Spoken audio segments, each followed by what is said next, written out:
All right. Good morning, everyone. Good morning. My name is Pamela Green. I am the Director of Provider Data Analytics here at Peach State Health Plan. It's great to be with you this morning. We are happy to be here and truly excited to represent the Medicaid program today from a Peach State perspective. And so I just wanted to start off by saying that I truly appreciate you, the provider community, and it's great to be here at Tifton. And before we dive in, I just wanted to talk about the importance of provider connectivity to our patients. We know that you guys are the backbone of our program. You support our members, and we thank you wholeheartedly from Peach State Program. And so what I'll do today is I'm going to go over who we are as a program and the members that we serve here at Peach State. Going back. We have coverage all in Georgia. Both North Atlanta, East, Central, and Southeast, as well as Southwest. We are the CMO that have been serving the Peach State since 2006. And so it's been 2 decades of dedication to the program. And so we are a NCQA accredited network. This shows our commitment to excellence and the quality of care provided to our providers as well as our members. We serve over 697,000 to be exact, GA Medicaid members across Georgia. And so it is a pleasure to serve you, the provider community. Today, I am focusing primarily on network adequacy criteria. As we know that as you may or may not know, our objective for network adequacy is to provide specific geographic access standards to our members. We are required to ensure members have timely, appropriate access to covered healthcare services, and to report that on a quarterly basis to the DCH, or Department of Community Health Services. The components of our network adequacy program includes various provider types and to identify time, distance standards, and support that with data accuracy. From a geographic standard perspective, we monitor our network by specific types submitted by the DCH program. Those are listed here, PCPs, pediatricians, in the urban standards, 2 within 8 miles, rural standards, 2 within 15 miles, as well as specific specialties, just to name a few, general dental providers, dental subspecialty providers, hospitals, behavioral health and mental health providers, therapists, therapy services, and vision providers. Those providers are, the standards for urban is 1 within 30 minutes or 30 miles. And for rural standards, 1 within 45 minutes or 45 miles. We also monitor our pharmacies networks.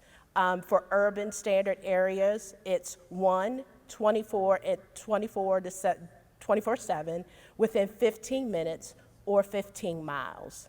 And then for rural standards, 1 pharmacy within 24/7 within 30 minutes or 30 miles.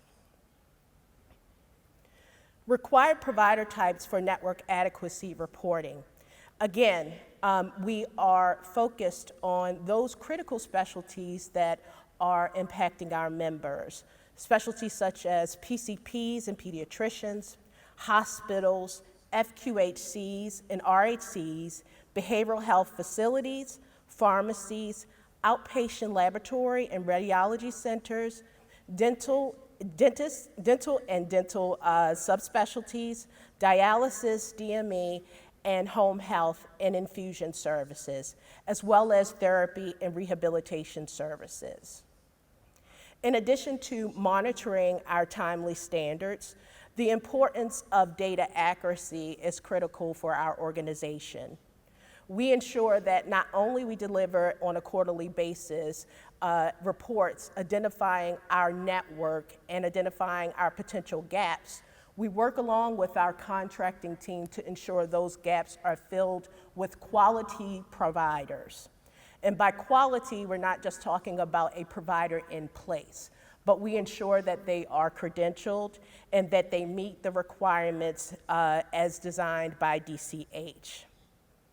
We also monitor the activity and participation of our and availability of our providers.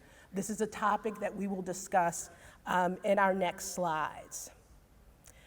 Continuous maintenance, not only, again, in reporting our network adequacy, we ensure that the data presented to our DCH customer is accurate by cleansing those files and ensuring it meets the criteria. We also aligned our data with our credentialing standards as well as contracting data metrics that identifies ratio to provide member to provider ratios. Next, we'll be speaking about appointment access and availability. This presentation will be presented by Jennifer.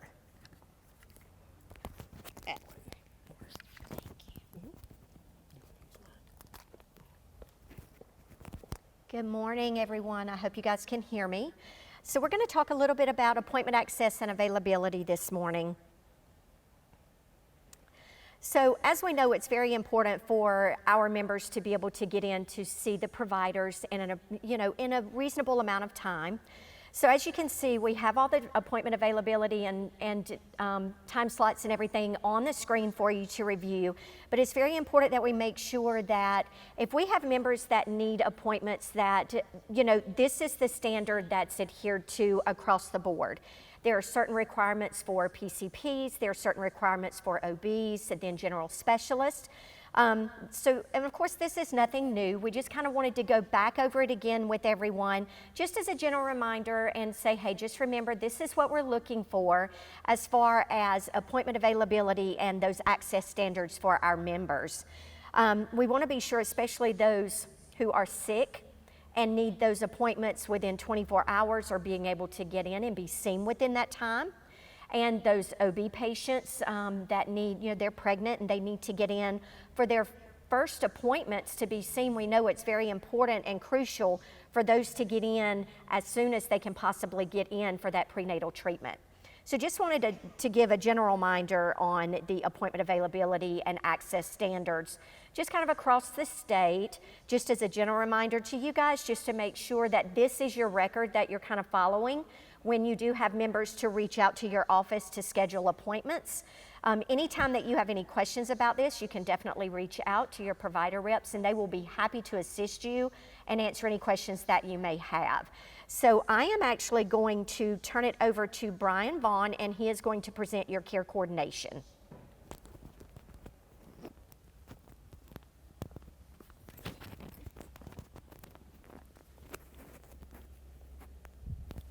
All right, good morning.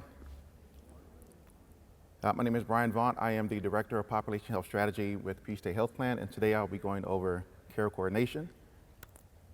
So when it comes to care coordination, let me start off with the definition of care coordination in relationship to care management. Care coordination is the active process of linking members to appropriate services, which can include medical, residential, social, and community support, which of course is driven by the members' needs and also their personal goals. The intent with this is to ensure that we are providing timely and intentional care so that no one falls through the gap for that needed care that they need. When it comes to care management, it is a collaborative system of care, person-centered approach, which involves assessment, planning, facilitation, and advocacy for the member. We have the ability to leverage communication and resources to help meet those member needs and goals as well. We are focused on wellness, autonomy, and cost-effective outcomes. Below, you can see the turnaround times that we have when engaging with that member.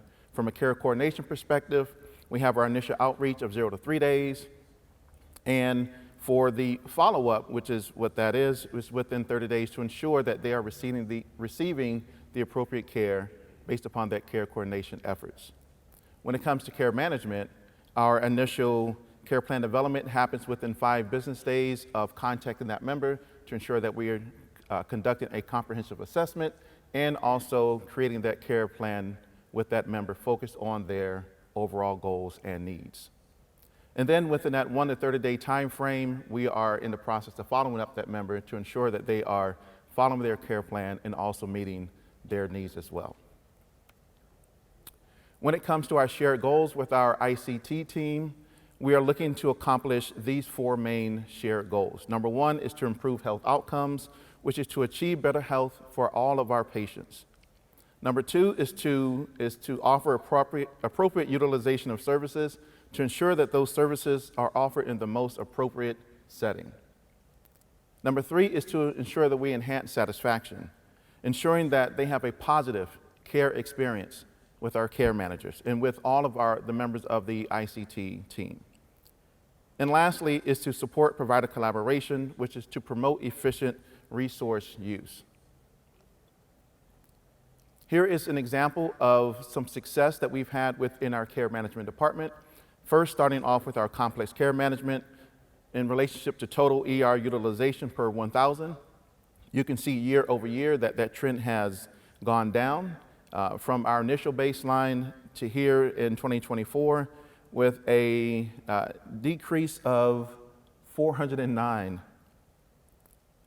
When it comes to women and maternal health, you can see that there has been an increase for pregnant women with prenatal visits within 42 days of enrollment, year over year, increasing from 2023 to 2024.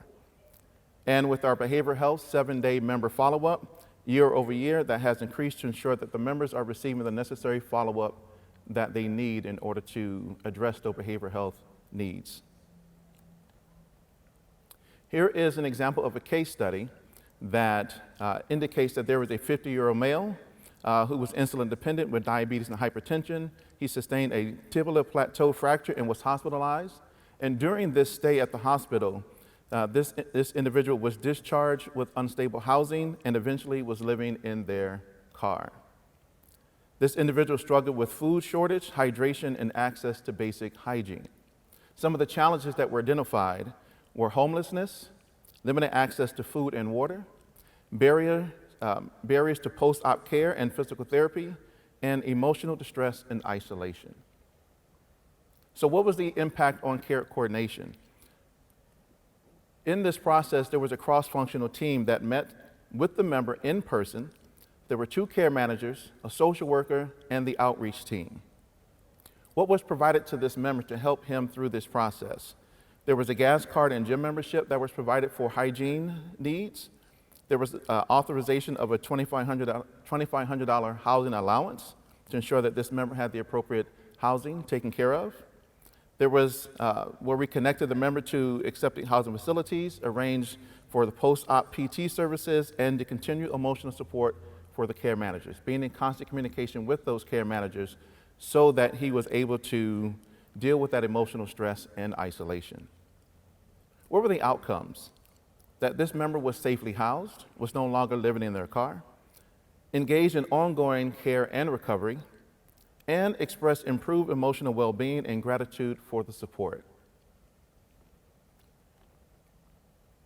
I want to take a moment and talk about our care management process. All right, this is a very involved process that we perform here at Peach State, so I want to make sure I cover this in detail. Number 1 is the identification and referral. This is our ability to identify members who may benefit from care management. And the sources of this include, but they're not limited to, predictive modeling and risk stratification tools, claims and utilization data, member PCP referrals, which can come from, or the provider referrals from PCP, specialists, hospitals, et cetera. the member's self-referral or caregiver input, right? So they self-identified that they would like to be in our care management program, and through our care management conversations and clinical judgment of that care manager. Number 2 is the initial screening and stratification. This gives us the ability to assess urgency, complexity, and appropriateness for enrollment into care management. This process includes conducting a clinical review of medical and behavioral health history, claims, and also identified risk factors. This gives us the ability to apply standardized screening tools and case stratification, low, moderate, and high acuity. We also have the ability to determine eligibility based on our program's criteria and to assign case priority and a specified care manager to that individual from a CM perspective.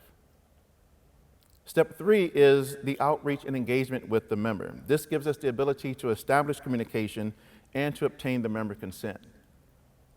The process includes contact the member via phone, letter, or in person if applicable. This gives us the ability to educate on the purpose and the benefits of being enrolled in the care management program. Once again, this is a voluntary program, so we go through the process of explaining the benefits and the nature of participation in this program. And we also obtain their consent to participate. We also document our outreach attempts and our engagement status with the member. Number 4 gives us the ability to conduct a comprehensive member assessment so that we have the ability to understand the full scope of the member's needs. The domains that we're assessing in this comprehensive member assessment is the member's medical history and current clinical status, their behavioral health needs, medication management, functional status and activities of daily living, their DOH needs or drivers of health needs, caregiver support and housing stability, health literacy, cultural and linguistic needs as well. Through this process, we've identified that there are 3 major challenges. Number 1 is the identification and referral for members to be enrolled in our care management program. We've identified that it doesn't always match the member's perceived need for care or the current health conditions during the member engagement and assessment. The second challenge that we identified was that it was around initial screening and stratification, which is the ability to select the assessment questions that may be considered sensitive in nature that the member may be very apprehensive to answer. There's a fear of adverse actions from the health plan if the members respond to those particular questions. So members have historical health conditions and or current or relevant information during that time of screening or stratification. So we've identified that there's apprehension to the sensitivity and the nature of the questions that have been found in our comprehensive member assessment. And number 3 is member outreach and engagement. We've identified that there has been a high unable to reach rate that is due to several factors, including invalid phone numbers, disconnected phone numbers, members not returning voicemail messages, and that unable to reach letter notification not being delivered to the member's address. We've identified that there is a high UTR rate of 50 to 60%. Another factor that plays into member outreach and engagement is member refusal to engage in our care management program. Also, PCP or specialist does not have alternate contact information for that member. And lastly, we've identified that there are specific DOH needs, such as housing, transportation, or food, that could impact member outreach and engagement as well. So here's a case study that I would like to display that talks about an area for improvement or an opportunity that we have identified. This is centered around a 41-year-old female with psychiatric history of anxiety disorder, currently under the care of a therapist for the past year and taking anxiety medication. The member reports medical complications of post-operative bladder and pelvic pain following this particular procedure. Member was identified on the care management prioritization report as needing care, which indicates the member may be at a high risk for suicide ideation or attempts. The member was identified and confirmed as eligible for our care management program, such as our Georgia Choose Tomorrow program, which is our health plan suicide prevention program. Some of the challenges that we identified was that the member was engaged telephonically by the BH Care Manager, and also the BH Care Manager completed the Columbia Suicide Risk Assessment with the member. Based upon this assessment, it was identified that the member had a 0 score, indicating the member was not having suicide ideations or indication of attempts to commit suicide, nor a history of substance abuse. So what was the care coordination impact? Member was not officially identified for the Georgia Choose Tomorrow program. The BH Care Manager did identify the member had specific health needs, such as severe pain from the operation of a hysterectomy and an oophorectomy surgery, post-operative pelvic pain undergoing physical therapy and pelvic floor therapy, and severe dyspareunia, inconsistent post-surgery, and requires lorazepam and Percocet to control the pain from that surgery. And also based on physical health needs, the BH Care Manager referred the member to our complex care team to further assess and evaluate and assess that member's needs, and currently care management is pending with that member. So what are our opportunities? Number one is that the health plan plans to review the scoring on the care management prioritization report and to identify criteria for scoring. Number two is the care manager can review additional information such as claims, recent BH inpatient and outpatient claims, and also medication history. We've also have the ability to determine if the member has any DOH needs, such as transportation, housing, food, etc. And lastly is to identify if the member has family support to assist with those BH and physical health needs as well. Okay, so back to our CM process. The fifth step in this process is our development of an individualized care plan. This is to ensure that we're building a tailored plan to meet those member needs and member goals. The components of this include developing member-centered goals, both short-term and long-term, interventions and developing interventions and determining the frequency of contact, to discuss provider and service referrals, medication support of adherence strategies, DOH interventions, once again, around food, access, transportation, housing, and any crisis or transition planning for post-discharge follow-up. Step 6 is our ongoing care coordination process, which is to ensure that we execute those interventions, ensure follow-through, and to also bridge the gap in care. These activities include scheduling appointments and follow-ups with the member, coordinating across multiple providers and services, facilitating access to DME, home health, rehab, etc., and communicating with the family member and the caregivers as well, and also linking them to community resources, once again, housing, food, legal aid, for those things that they may need to help manage their care. And step 7 is the monitoring, evaluation, and reassessment to ensure that those interventions are being effective, and that if they are not, we can adjust the plan accordingly to meet those interventions and member needs as well. How do we do that? We do that through tracking progress towards those goals. We also monitor utilization patterns and health status, any health status changes. We reassess the member based upon their acuity level as well. And we update the care plan based on any clinical events or new information or new needs that have been identified.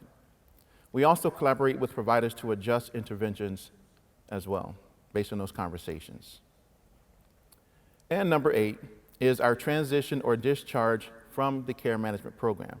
This is to ensure that there is a safe transition and that there is the maintenance of the continuity of care for that member.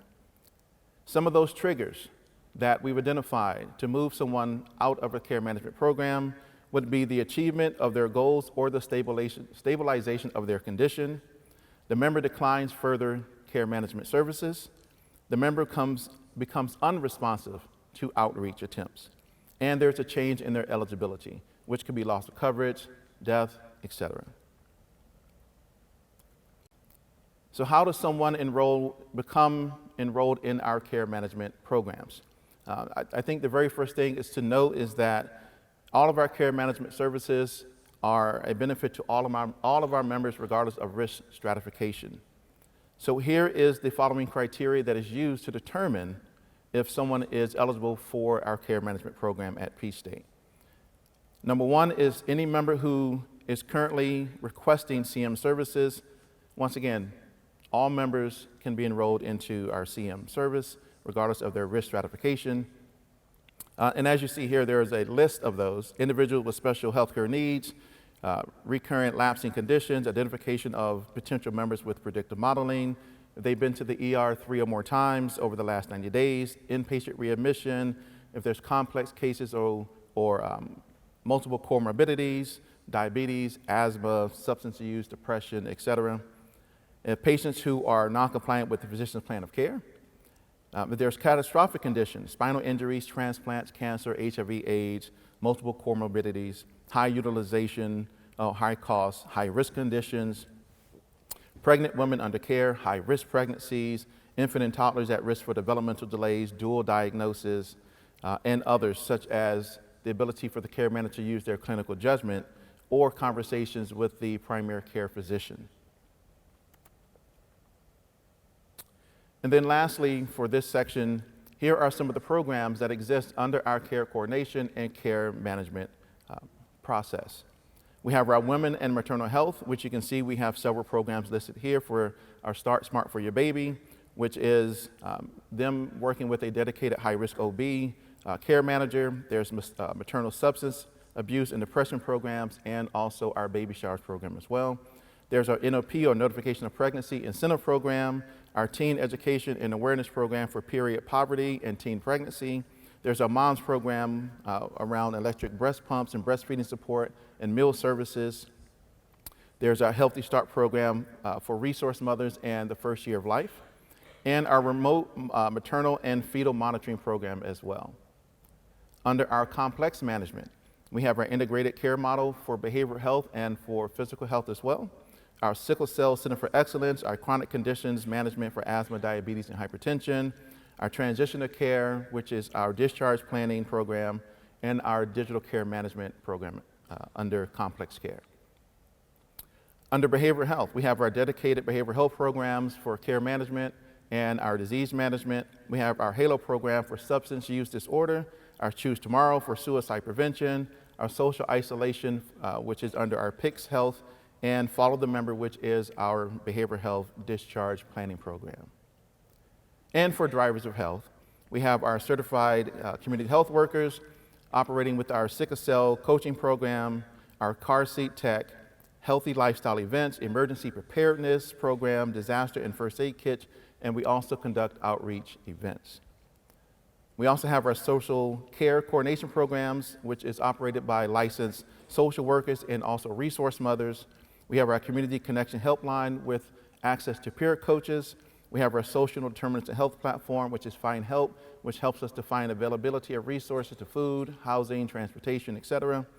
And we have our Community Advisory Board, which is a statewide partnership with our community-based organizations. And now I will jump into discussing our prior authorization life cycle. So there are 6 steps to the prior authorization life cycle. Number 1 is the identification and the request for those authorizations. So the provider identifies the need for authorization, and then they can go through that process to determine what service, procedure, or medication or DME requires a prior authorization. They have the ability to check those PA requirements to ensure that, to identify if it has, if it requires a prior authorization. So there is a pre-authorization check tool that I'll look at here in just a moment, where they have the ability to determine if there is a prior authorization needed for that particular service. We prefer that they go through, or that you go through the state centralized web portal, but we also have our P-State Health Plan Provider Portal, and those can also be submitted by phone or fax. Then step 2, sorry about that, is the intake and initial screening, which is to ensure that the team verifies the member eligibility, their benefit coverage, and the completeness of that request, which is through clinical documentation, CPT codes, et cetera. And then based upon that, there's a triage process to determine whether that is a standard PA request or if it's urgent. If it's standard, it takes up to 3 days. If it's expedited or urgent, it is within 24 hours. Step 3 is that there is a clinical review that is conducted by a Georgia licensed nurse that applies clinical guidelines to that decision-making process. Then there is a medical director review, but also Georgia license as well. If the criteria is not met or if the request is complex, it is going to escalate to a physician review for determination. And also there is a peer-to-peer review as well. If we know that there is a denial that is likely, then the health plan will partner or offer a peer-to-peer conversation between the provider and plan physician to discuss the medical necessity. And then step 4 is determination and notification if it is approved. And then the authorization is issued, including the authorization number, approved units and services, and the time frame. If it is denied, then the provider and the member receive the written notification, including the clinical rationale, the appeals right and instructions, and if it is partially approved or modified, such as having adjustments, which could be fewer sessions or an alternate medication or treatments. Then step 5 is the communication to the provider and to the member, which is through the provider notification and also the member notification.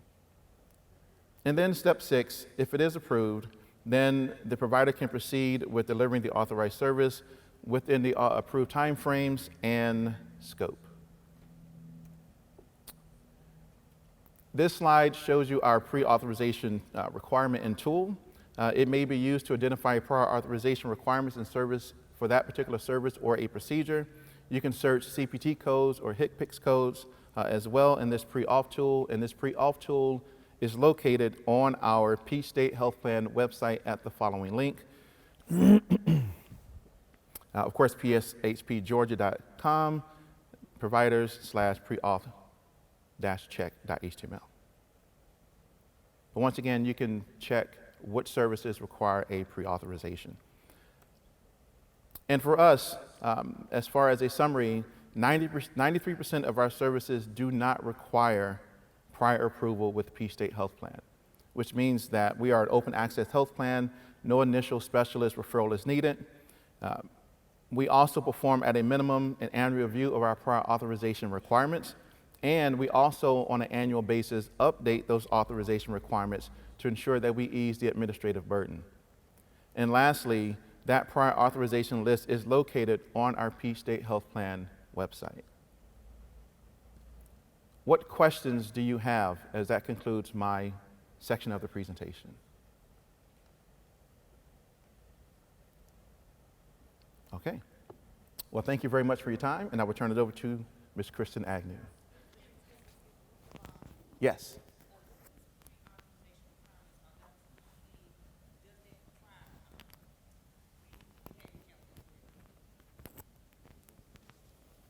Yeah, I'll let Remy answer that.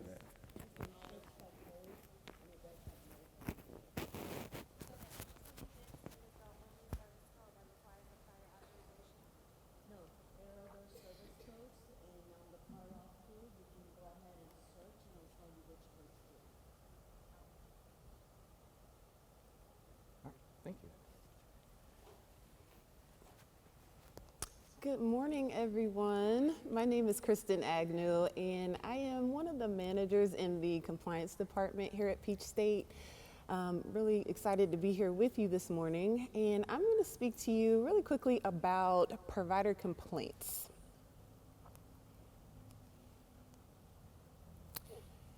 Okay, so at Peach State, we keep track of every single complaint that we receive. And we have some reporting that is required by the state, but internally, we are constantly reviewing these complaints because we want to see if there are any trends or any reoccurring issues, things that we need to address. And so what you are seeing on the screen here are the top 3 complaint categories with a look back period of approximately 18 months. So number 1 would be claims, number 2 would be contracting, and then number 3 would be prior authorization. Now, here are some things that we are wanting to put in place in order to assist with these complaint categories. We have increased our provider outreach. So our provider relations teams are hosting provider town halls and webinar trainings, educating on common billing issues that providers may be seeing and some things that you all can do on your end to try to avoid those common denials. And then internally, we have increased our staff training. We want to make sure that our provider relations teams are up to date on any new policy that's out so they can share accurate information with you all. And also our claims and configuration teams, making sure they're up to date on policy, any rate changes that have come out, things that would affect claims on our end. Now, when it comes to contracting and prior auth, the complaints that we see are a little bit different in nature. They tend to be more so providers reaching out because they need some assistance or some education. I'll give you an example. With contracting, a complaint that we may see sounds like, "Hi, I have recently become a Georgia Medicaid provider. I've completed the CVO process at the state, and I thought that that meant I was enrolled with each of the CMOs automatically. However, I am billing you, Peach State, and I am getting denials stating that I am not in network. Is there someone who can explain this to me?" We also may see things such as, I've recently sent in a join your network request and I've sent in some paperwork, but I'm not quite sure where I am in the process and I just want to touch base and talk to someone and see where I am. And absolutely, you can talk to someone. On the screen, you will see the direct contact email for the contracting department. If you want to take a picture or jot this down, please feel free. Same thing with our prior authorization complaints, or I should say similar. We see complaints that are more so providers who need assistance. So we may see something like, "I am a new provider, I'm new to Georgia Medicaid, I'm not quite sure how to go about this, can someone walk me through this process?" Or we may see something like, "I think I submitted a prior authorization. I got a weird error message. I don't even know if it went through. Can somebody please help me with this?" And absolutely we can. Again, on the screen, you will see the email address for our medical management liaison. If you reach out, they will get back to you. If you prefer to get a phone call, when you send that initial contact email, go ahead and include your phone number and ask for a call back, and they can talk you through whatever issue that you're having. Last thing that I do want to mention while we're here today, once we complete the presentation, we will have some time for Q&A, but if you have a very specific claims question, something that you might not want to speak in front of the entire room about, we have a table in the vendor area and there are Peach State claims team members that are there that will walk through your claims with you face to face and get you an answer in real time. So I would really encourage everybody, if you do have some claims questions, to take advantage of that today. And similarly, if you have a question about contracting or prior auth, we have contracting and UM staff that are here today that can talk to you face to face. So I hope that this has been helpful. That is my time. Thank you so much for your time. And next I'll be passing it to Aisha Booker. She'll be speaking to you about grievances and appeals. Thank you.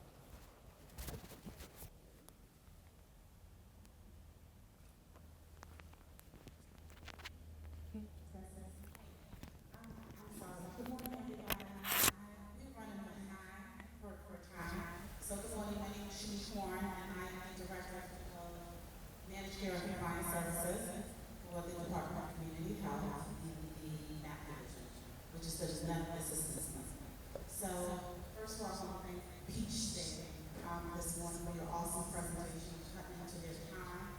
But the PowerPoint presentation will be available on the main website. I want to jump into Q&A because I know during registration there were several questions that were submitted beforehand, and then I want to just open it up to folks here. Again, as Christine said, there is a claims desk. So any of the providers in here this morning that has questions related to specific claims for their practice, please go out to the left, I believe, and text, right? You have somebody on site, your claims, issues of contact, name. Also for prior auths, there were various questions regarding prior auths, so you have here. Another big topic during the Medicaid fairs is who is my provider relations rep? Who is my point of contact? I don't have to call, I can put it to the queue, I don't get return calls, I get sent emails. That information is also readily available here through the slides. It is crucial, right, that you build that relationship, you know who your liaison is at Peach State Health Plan, right? They can help you to navigate. Also, for me, right, what happens is my role is dedicated to when there are gaps, when there is slippage and deficiency, you have done everything in your power to get resolution on whatever issue. Well, the last point of escalation is me and my team, okay? On our website, we will have information how to submit provider complaints through the state. And part of my team's role will function to do the research. We submit that request up to Peach State. We ask for them to do their due diligence. Now, when reaching out to the state as the last point of escalation, it's critical that you demonstrate you've attempted to communicate phone, email, and in correspondence exchanges, right? That will help me and my team to prioritize and make sure when we're engaging with Peach State, they're doing their due diligence. It may be the complaint is sent to Peach State, they will engage with you and your board. It could result in a three-way conversation, right?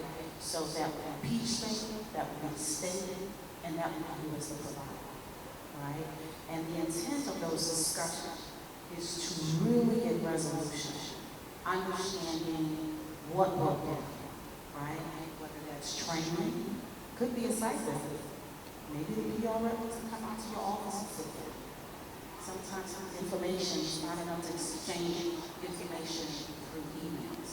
Maybe they will come out, maybe you have new staff, right? Maybe it's a contract discussion. Maybe it's rates, right? That has not translated into comp when you're rendering your services. The other thing I wanted to talk about was questions about credentials, right? And the state of the PPO component, right? I get credentials, I submit all of my paperwork, I have questions. Those real people that you saw up here, right? You had the PPO reps. All things credentials, reach out to them, become good friends with them, right? If you have questions about your application, they look at you thought you were ready to go, but somehow you didn't get the contract piece. All right? So I wanted to thank you all, and then I wanted to see if there were questions. I think there's giveaways from each state. So outside of claims, outside of retention, outside of contract, are there questions in the audience today for each state? I'm going to walk around with questions. Okay. Let me get the mic to you real quick. While she's walking, can you guys hear me? Yeah. I want to say we are having a raffle for the first 10 brave people that get up and ask questions. Jill's going to give you a piece of paper. You go to our table, and we have a gift for you. We will also be raffling off at the end of the day the beautiful flower arrangement that you see on our table. So if you want to swing by, drop off a business card with your phone number, we will text you at the end of the day to let you know if you want it. Question. Last year, CMS, or as the fee schedule, the new fee schedule started on July 1st of last year. So when will we receive payment, retroactive payment from PTS? I will take that. So this is the, I'm assuming you're talking about the community services fee schedule that went into effect July 1st. Sorry.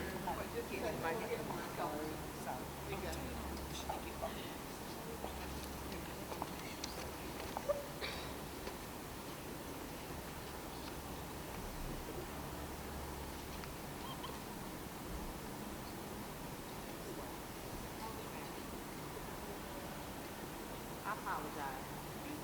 Little technical difficulty. I think, is that that? All right, I'm gonna leave mine. Good afternoon, everyone. I'm Rainey Rodriguez, I'm the Vice President of Behavioral Health Operations for Beach State Health Plan. I'll be here for a little bit, so please feel free to come and ask any questions. To your specific questions, the new fee schedule that was approved on 7/1 did go into effect, and Beach State has been paying those claims since November of 24. There are projects that are going into place, and you should start seeing those payments retroactive back to 7/1. If you have any concerns or questions, all of our provider reps are on the website, or please feel free to come and see me afterwards so we can talk about the specifics.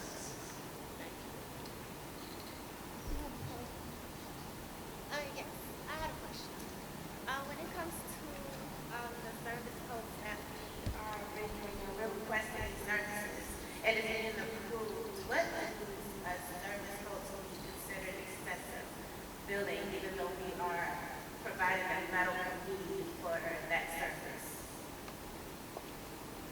So if you're saying that we are overutilizing the 90837 code, or 3 for just individual therapy, CSI, where requesting these services is approved through the CAMS or through the approval system by the LPN, and then later on the line they're saying that we are overutilizing that service code.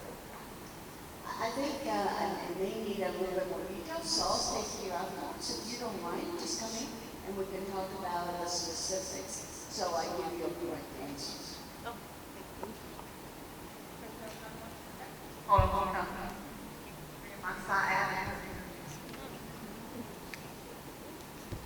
Good morning. My name is Amia with Health and First Case Management.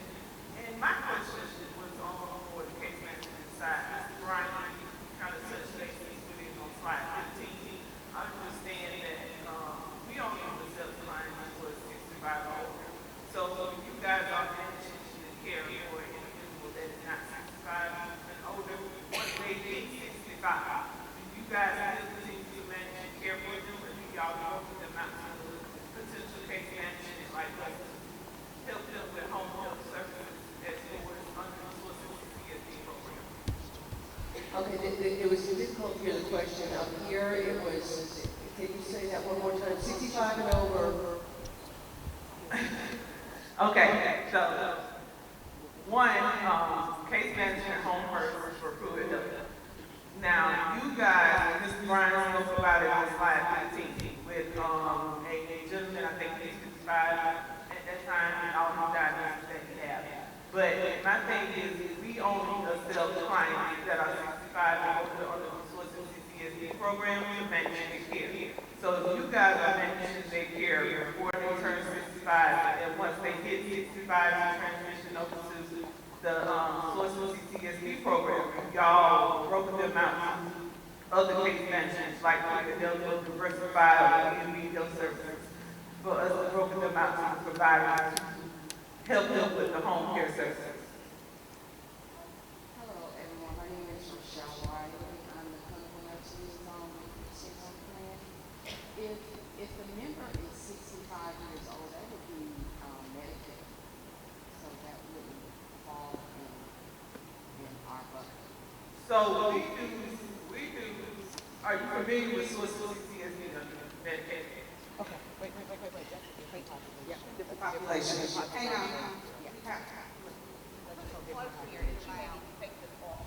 Yes, let's have a discussion. I'm taking Ward, I'm the moderator of Medicaid waiver programs, okay? So let's have a conversation about that. Okay. Do we have time for more questions? Maybe 2 more. Okay. Okay. We got one here. My name is Billy. I'm with Lifeline Care. We are a DME provider. We have found that we are trying to renew prior authorizations on DME equipment. Some of those prior authorization requests are being denied because the patient has not had a physician visit within 30 days.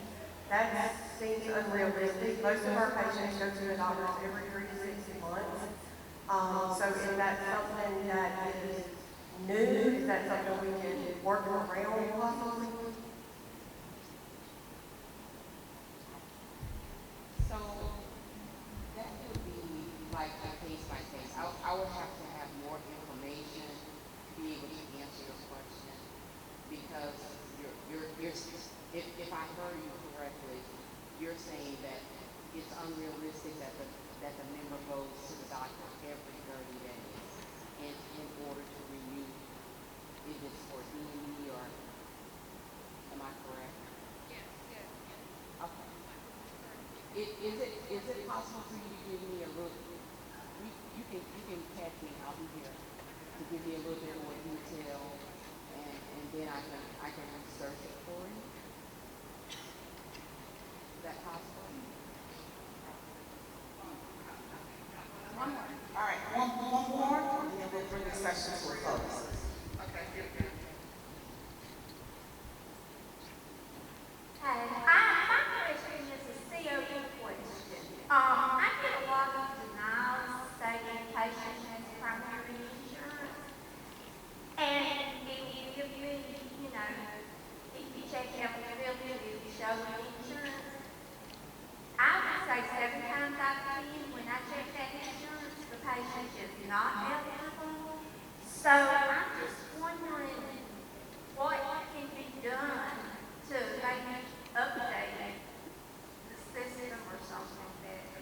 Because then I have to, do something, send like an appeal or something saying this patient is not covered per Blue Cross's website or whoever.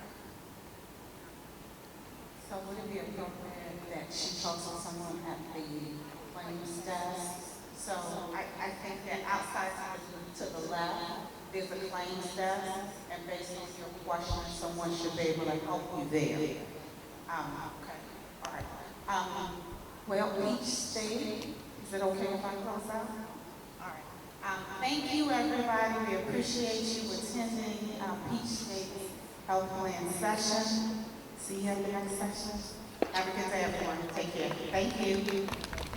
Slippage, gaps, deficiencies. You've done everything you needed to do to engage with care source, and for whatever reason there's a disconnect, you can engage my team. I have 2 peers in the room that I did not have an opportunity to introduce before I go to Q&A, that I'd like to take the opportunity to do so. The first is Mr. Michael Smith. With the microphone. I am Michael Smith, I'm the Director of Behavioral Health, not DCSU.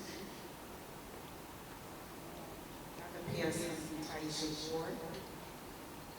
Good morning, everyone. I'm Taisha Ward. I am the Director of Program Community Supports in Medical Assistance Plans, and under my leadership are the ACPS for Medicaid waiver programs and long-term care services.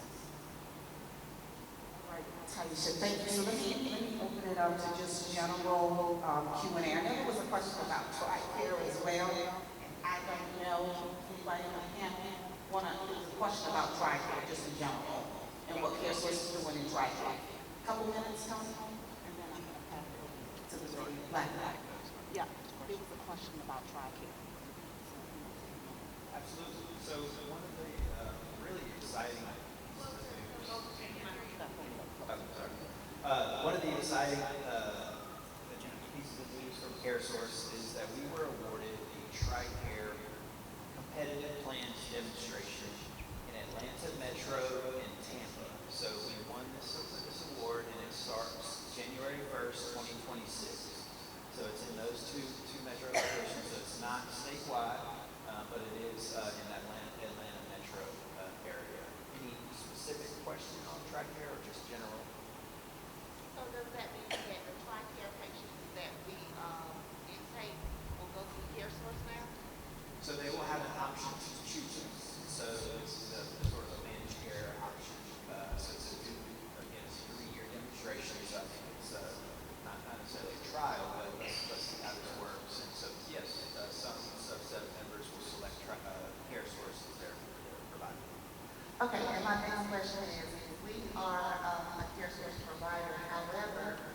comes to the marketplace, we have some patients that have marketplace care sources.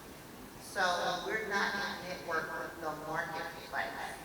How do we get in network with the marketplace if we're already a care service provider? Great question. You talked to the right person. So I'd love to connect with you to talk specifics, but it is a different product, so it does require additional contracting. But yeah, let's get it done. We'd love to have you in network. Okay, I have 3 questions. Where can we submit a topic that we're interested in for training? Training. So she wanted to know where can she You said about submitting a topic for our webinars. Where can we submit that? Yeah, so our manager of provider education training is actually here. So that'll be a perfect opportunity. We'll get you connected. What's her name? Ann. Yep. Okay, And Ann, can you wave? She's right here. In the purple. Stacy, utilization. Why is it that care source, if we get an authorization for a patient, and the provider cannot see that patient she's out sick for a week, we cannot have another provider see it. It's not under tax ID, it's under the actual API of the provider. And I'm talking particularly of age. So that's been a problem. But all the other CMOs and we can just submit under the tax ID and it's approved. So that's one thing that I was questioning, why is care source under only one specific provider and it's approved? Well, we can look at your individual situation, search down what the root cause is for that issue. The way it transmits into our system, we have opportunity for an individual provider, a group provider, a hospital provider. So there are several windows in the system that it should populate into. I can't imagine why it would kick out of any of those windows, but Okay, I'll get that information. And also, I had a slide about prior authorization. We do not right now, for OTPT speech, need authorization, but on your slide, it didn't show that. I'm sorry, say that one more time. So for authorization for occupational therapy, physical therapy, and speech therapy, currently, right now, we do not, as of last November, we do not need to get authorization. But That's on your correct. slide, it didn't show. So is anything changing? No, that is not changing. OTPTSD, we removed those codes from the PA required ones. So that's it. Thank you.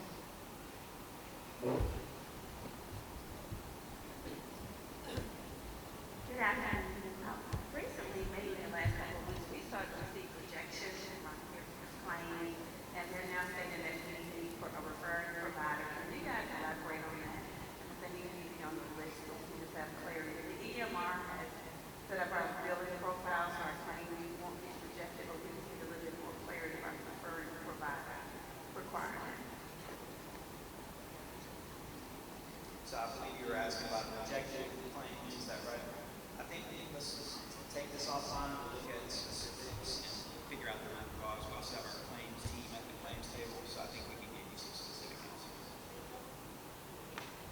What more?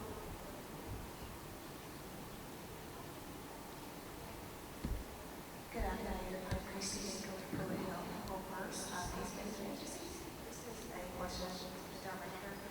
Do you work with case management agencies? Do you guys provide a lot of services that we do, but there's services that we can handle for your clients? Come up here and see if I can hear you better. We can't hear anything. Welcome.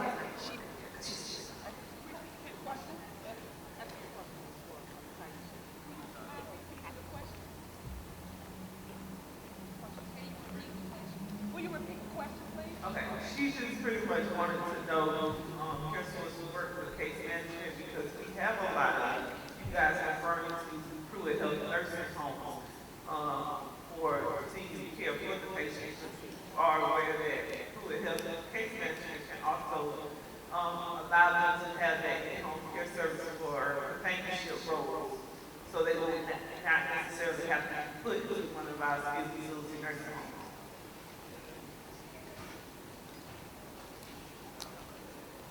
Yeah, it's really hard to hear the echo. They were asking about, let me see if I can reach, does Care Source work with Pruitt case management?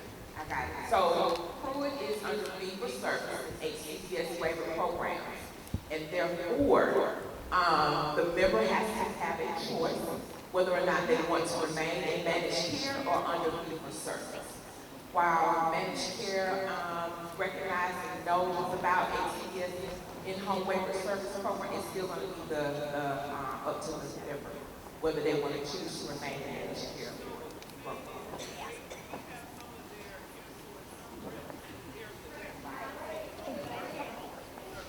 Right. Yes, thank you. Correct.